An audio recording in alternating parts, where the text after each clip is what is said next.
Hi and welcome to the next video in our Trinity series. Today we're looking at middle C. So we'll talk through a little bit of this because this one's quite wordy. It says middle C is a note like any other, except for it has the word middle in front of it because it's in the middle of most keyboard instruments. Some people call it hamburger C because here's our note head and here's our line that goes through it. It's like a little hamburger. In the treble clef it's written like this, which you can see here. Okay, it's written like this one. That's our treble clef. It's underneath the stave with a line going through it. It's the first ledger line. And in the bass clef, it's written like this. It's on top of the bass clef on the first ledger line. Both of them looking like hamburgers with a line going through them. Both notes are middle C and do sound the same, okay? But for pianists, it's slightly different because have a look. It depends on which hand you play that middle C with.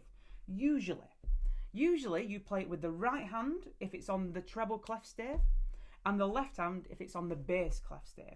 Obviously, if you play a woodwind instrument, a brass instrument, you're going to play it exactly the same as it's the same note. It's the same sounding note.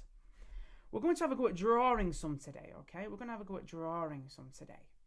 So, we have a couple of exercises, number 1 and 2. It asks us to draw 3 middle C's in the treble clef, 3 middle C's in the bass clef, and then it's going to ask us to add a clef basing on what middle C we see. So remember, have a think. Treble clef is below the stave on the first ledger line. That's the extra line that we add. Bass clef, it's above the stave on the first ledger line, and that's the extra line that we add as well. Can you pause the video now and have a go at exercises 1, 2 and 3 for me?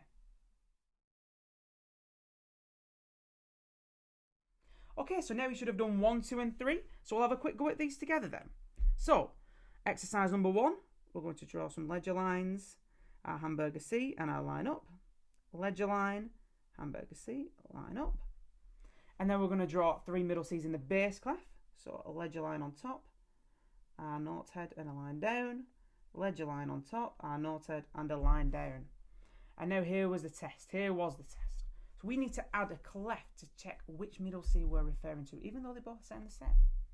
So the first one's done for us. It's a bass clef because it's above the stave. The next one, it's the first ledger line below the stave. So I'm going to make this a treble clef or a G clef. This one in the bottom left hand corner, same thing again. It's below the stave, so I'm going to make that a G clef. And our last example is above the stave, the first ledger line above the stave. So that has to be the bass clef or the F clef. So I'm going to draw that with care and attention with my 2 dots. How did you get on? Did you get them all right? Let me know.